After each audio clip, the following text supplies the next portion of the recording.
En 1911, un hombre subió una montaña fría y lluviosa en Perú, empapado hasta los huesos, guiado por un niño de 11 años que acababa de conocer, sin tener ni la más remota idea de lo que iba a encontrar.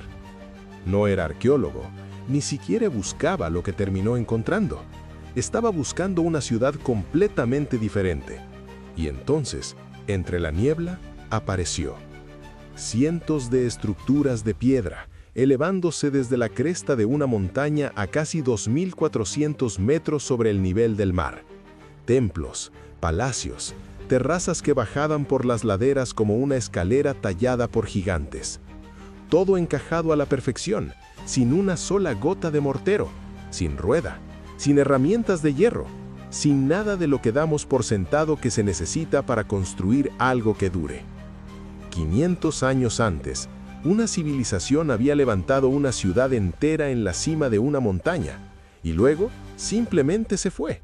La selva la absorbió, las nubes la tragaron, y durante siglos, el resto del mundo olvidó que existía. Lo que Hiram Bingham encontró por casualidad el 24 de julio de 1911 no era solo una ruina, era una pregunta. ¿Quién construyó esto? ¿Por qué aquí? ¿Por qué se fueron? Y, quizás la más inquietante de todas, ¿qué más hay allá afuera, escondido bajo la selva, esperando? Hoy, más de un siglo después de aquella mañana lluviosa, todavía no tenemos todas las respuestas, pero las que sí tenemos son más extrañas, más brillantes y más humanas de lo que cualquier leyenda pudo haber sugerido jamás. Esta es la historia de Machu Picchu, la ciudad perdida que nunca lo estuvo de verdad, solo olvidada, por todos, menos por la montaña.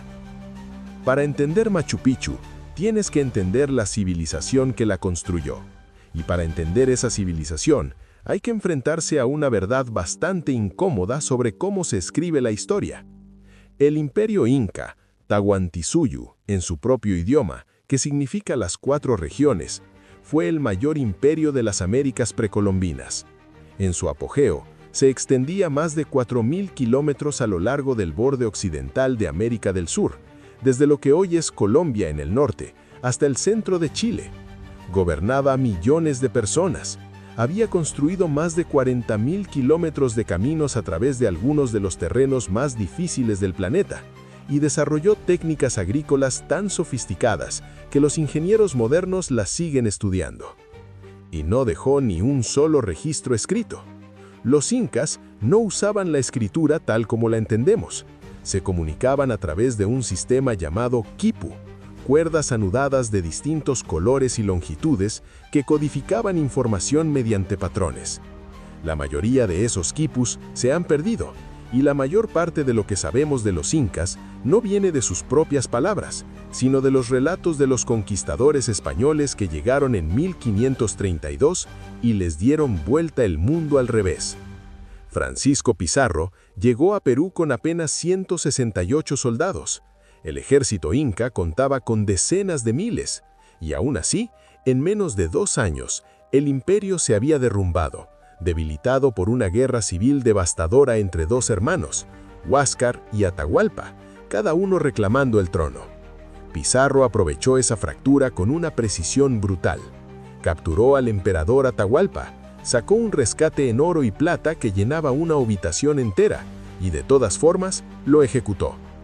El imperio nunca se recuperó. En pocas décadas, la capital inca de Cusco había sido físicamente desmantelada, sus piedras sagradas reutilizadas como fundamentos de catedrales españolas. Los idiomas, los rituales, los sistemas de conocimiento, todo, suprimido, prohibido o simplemente borrado. Y allá arriba en las montañas, una sola ciudad escapó de todo eso. Porque los españoles nunca encontraron Machu Picchu. Ese es uno de los datos más asombrosos de este lugar. Los españoles eran minuciosos, documentaban asentamientos, saqueaban templos, fundían objetos sagrados y cartografiaban territorios con una precisión colonial casi obsesiva. Pero Machu Picchu, a tan solo 80 kilómetros de Cusco, la capital inca, no aparece en un solo documento colonial español. Pasaron de largo. La rodearon navegando. Sus mulas trotaban por caminos montañosos no muy lejos de allí, y nunca se enteraron.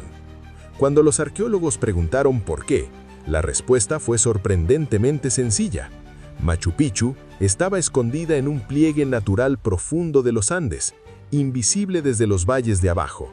La montaña y las nubes se aliaron para ocultarla, y así, mientras el resto del mundo inca era sistemáticamente borrado, Machu Picchu simplemente se quedó quieta, bajo la lluvia, en la niebla, esperando. La construcción de Machu Picchu empezó alrededor del año 1450 después de Cristo. El hombre que la ordenó fue Pachacuti Inca Yupanqui, cuyo nombre se traduce magníficamente como aquel que sacude la tierra. Pachacuti fue, por cualquier rasgo que se use, uno de los gobernantes más extraordinarios de la historia de la humanidad. Heredó un pequeño reino regional y lo transformó en el mayor imperio que las Américas habían visto jamás. Reconstruyó la capital Cusco desde cero, rediseñándola como forma de puma.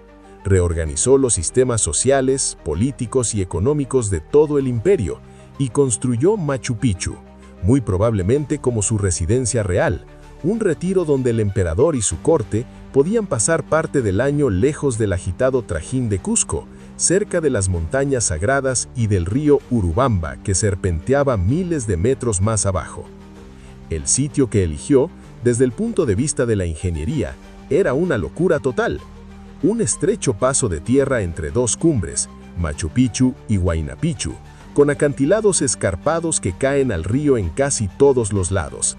La zona recibe lluvias torrenciales, el suelo es inestable, las pendientes son tan pronunciadas que rayan en lo absurdo. Todo en ese lugar le decía a cualquier constructor sensato, busca otro sitio. Pachacuti construyó aquí de todas formas, y lo que sus trabajadores lograron sigue siendo 5 siglos y medio después una fuente de asombro genuino para los ingenieros modernos. Los incas no tenían herramientas de hierro, sin acero, sin rueda, sin animales de carga grandes salvo la lama, que con suerte podía cargar un peso moderado. Cada piedra de Machu Picchu fue callada a mano, tallada a mano y transportada a mano, ladera arriba. Los bloques más grandes pesan más de 50 toneladas. La técnica que usaron para las estructuras principales se llama mampostería de sillería, un método de corte tan preciso, tan exacto, que las piedras se encajan sin necesitar una sola gota de mortero. Los bloques se entrelazan en formas irregulares, casi como las piezas de un rompecabezas. El resultado es una pared que cuando la tierra tiembla durante un terremoto, algo frecuente en Perú, en el cinto de fuego del Pacífico, las piedras se mueven levemente y vuelven a su lugar, en lugar de agrietarse y derrumbarse. Cuando un fuerte terremoto sacudió Cusco en 1650, los edificios coloniales españoles se cayeron por toda la ciudad. Los muros incas debajo de ellos, sobre los que los españoles habían construido, no. Los muros de Machu Picchu llevan casi 600 años en pie. La ciudad también incluía 200 terrazas en cascada por la ladera de la montaña, no decorativas, sino funcionales. Capas de piedra, grava, arena y tierra vegetal, diseñadas para absorber el agua de lluvia, evitar la erosión y crear bolsas de suelo fértil para cultivar en altitud. 16 fuentes de piedra, alimentadas por un manantial a través de un sistema de canales capaz de llevar agua fresca a múltiples niveles del lugar usando solo la gravedad y una ingeniería precisa. Y 130 desagües integrados en los muros que dirigían el agua de lluvia lejos de las estructuras con una sofisticación tan grande que la American Society of Civil Engineers la reconoció formalmente como un estándar que los urbanistas modernos siguen consultando. Esto no era una obra primitiva, era un ejercicio de genialidad aplicada por personas que conocían su entorno tan profundamente que pudieron construir una ciudad dentro de él, sin pelear contra él, solo colaborando con él. Los incas no conquistaron el paisaje, conversaron con él. Entonces, ¿para qué servía realmente Machu Picchu? Esta pregunta ha generado más debate que casi cualquier otra en la arqueología sudamericana, y la respuesta honesta, incluso hoy, es No estamos del todo seguros. Lo que sí sabemos es que entre 300 y 750 personas vivían allí en cualquier momento dado. La población crecía cuando Pachacuti y su séquito real llegaban en visitas estacionales, trayendo consigo sacerdotes, artesanos, administradores y sirvientes. Cuando el emperador se iba, la población permanente de cuidadores se quedaba, manteniendo las terrazas, los sistemas de agua, los templos listos. El sitio está dividido en zonas claramente diferenciadas.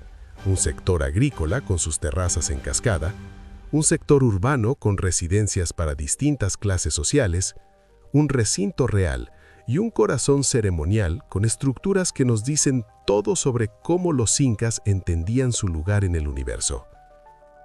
El Templo del Sol está orientado de tal manera que en el solsticio de invierno, el día más corto del año, los primeros rayos del amanecer entran por una ventana específica e iluminan una piedra específica. Eso no fue accidental. Los incas eran astrónomos meticulosos y metódicos que rastrearon el movimiento del sol con una precisión que gobernaba todo su calendario agrícola y ceremonial.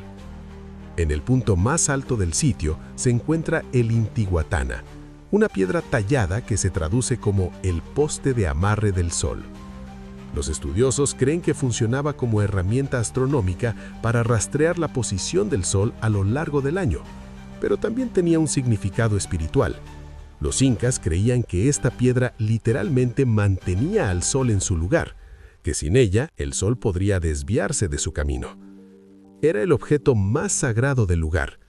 Cuando los españoles destruyeron cada intihuatana que encontraron en sitios incas de todo Perú, el de Machu Picchu sobrevivió, simplemente porque los españoles nunca supieron que estaba ahí.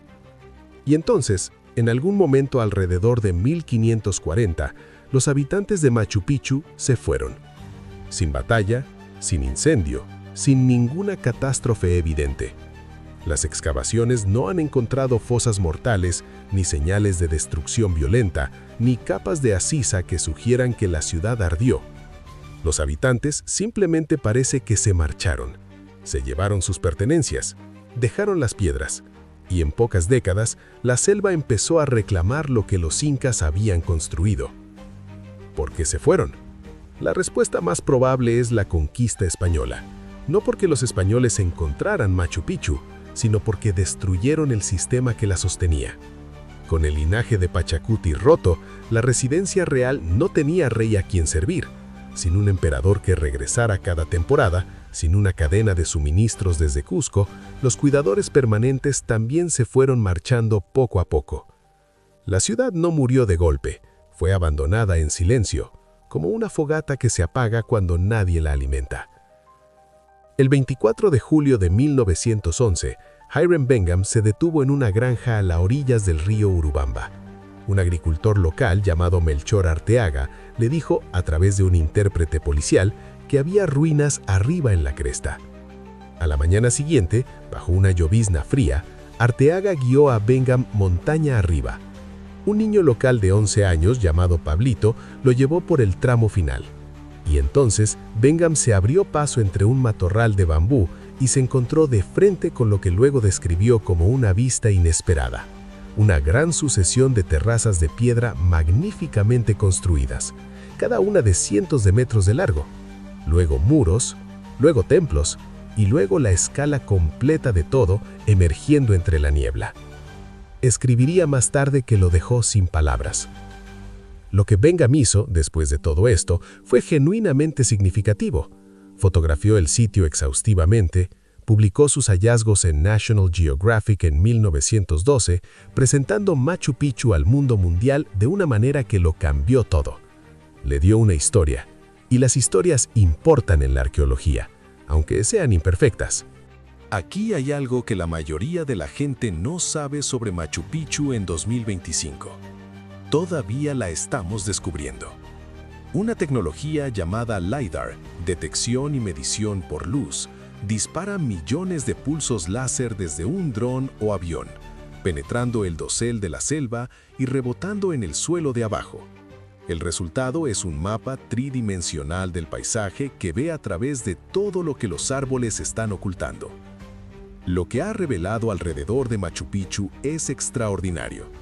Un equipo de investigadores polacos de la Universidad de Varsovia, usando LiDAR montado en dron, descubrió más de una docena de estructuras desconocidas hasta entonces, ocultas a pocos metros de un complejo ceremonial llamado Chalchabamba. Estructuras tan cerca del sitio principal que, como dijo la investigadora principal Dominika Sieczkowska, estaban ahí mismo y ni siquiera sabíamos que existían. Los escaneos también revelaron canales de piedra subterráneos que abastecían de agua al complejo a través de una red cuyo flujo estaba calculado con tanta precisión que los arqueólogos pudieron construir modelos virtuales de exactamente cómo se movía el agua. El agua no era principalmente para beber, el volumen era demasiado pequeño para eso. Era simbólica. Los incas canalizaban lo sagrado, no solo lo práctico. Estudios adicionales en 2024 y 2025 han revelado más de 12 estructuras previamente desconocidas bajo siglos de vegetación selvática. Científicos de la Universidad de Sydney están actualmente escaneando un área de más de 5.000 hectáreas alrededor del sitio principal, el mayor estudio de este tipo jamás realizado en Machu Picchu. Los resultados aún están llegando. Lo que colectivamente nos están diciendo es que Machu Picchu nunca fue solo una ciudad aislada en una cresta. Era el centro de un vasto paisaje ceremonial interconectado. Una red de sitios, caminos, espacios rituales y geografía sagrada que se extendía por las montañas circundantes. La mayor parte todavía enterrada, todavía sin cartografiar, todavía esperando. El cuadro completo de lo que los incas construyeron aquí todavía se está descubriendo.